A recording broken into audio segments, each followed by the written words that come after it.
For a decade, I poured my heart and soul into that business, transformed it from a struggling regional firm into a $100 million powerhouse, juggled finances, broadened markets, picked the right talents, and shielded the misguided ones. I sacrificed countless late nights, missed anniversaries, my 20s for it. But today, I was being let go by my sister-in-law in a room filled with people I had hired myself. "We won't require your services here anymore," she stated, her tone smug, glancing at her boyfriend at the end of the table, a young tech entrepreneur who had once attempted to sell me a disguised crypto pyramid as an app. I remained silent, expression unchanged. Just smiled, because tomorrow was going to be entertaining. When I joined the family, the company was disorganized, lacked structure and direction. My father-in-law was traditional, operated on handshakes and faith alone. Too many yes men, too many idle relatives on the payroll. He resisted bringing me in initially. I wasn't part of the clan, not by blood. However, I gained his admiration and produced outcomes. In just 3 years, he referred to me as the son he never had. Perhaps that was what angered Lily, my wife's sister, who was the true heir.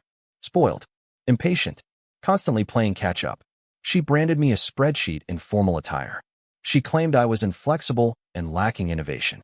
Essentially, she criticized me for refusing to finance her frivolous endeavors. Despite this, I safeguarded the company, even from her. Later, when her boyfriend, Logan, with his tech speak and flashy presentations infiltrated the company, I recognized the threat. He wasn't concerned about the business. He wanted control, and he viewed me as an obstacle. So they devised a plan.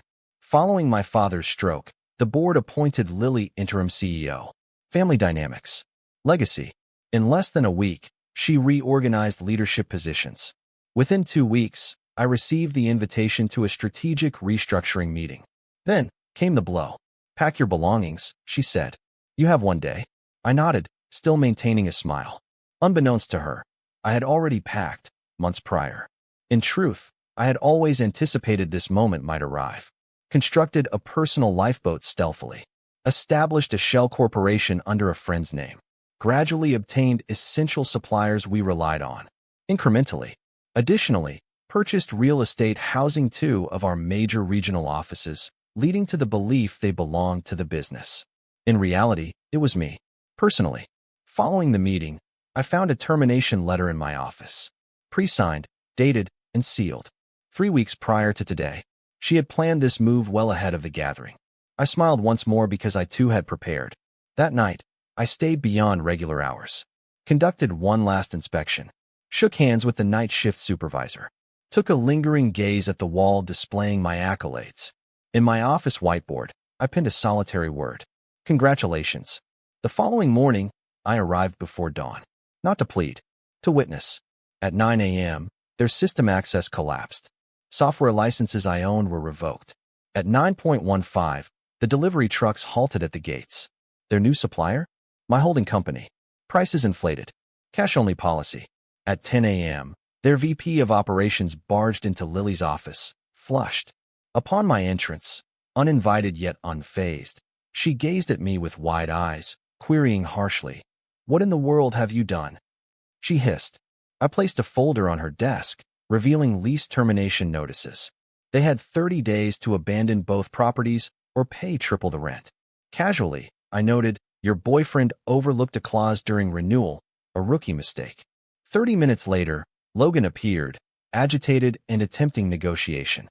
"I'm certain we can reach an agreement," he said, his false smile cracking. I fixed him with a steady gaze. "Your app idea?" I asked. I forwarded it to a contact at the SEC, who found some peculiar language in the fundraising materials, draining color from his face. Addressing Lily, I stated, "This has never been about your job. It's about respect." She retorted angrily, "No, this won't destroy us." I countered calmly, "You have already done that. All I am doing is ensuring the right people survive." That afternoon, I exited the building for the final time, passing the receptionist along the way.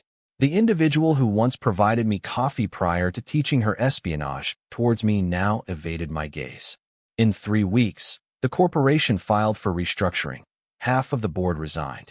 Lily opted to step down for personal matters. Logan? Investigated for securities fraud. Myself? I'm doing well. Established a new venture. More streamlined. More insightful. Already profitable. It is said that revenge is best served cold. However, I believe otherwise. Revenge is optimally served with preparation. With contracts. With timing. With discretion.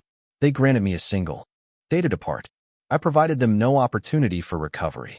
For when one nurtures something for a decade, one discovers precisely where the weak points lie, and exactly how forcefully to act. They assumed my termination marked the finale. It was merely the ignition.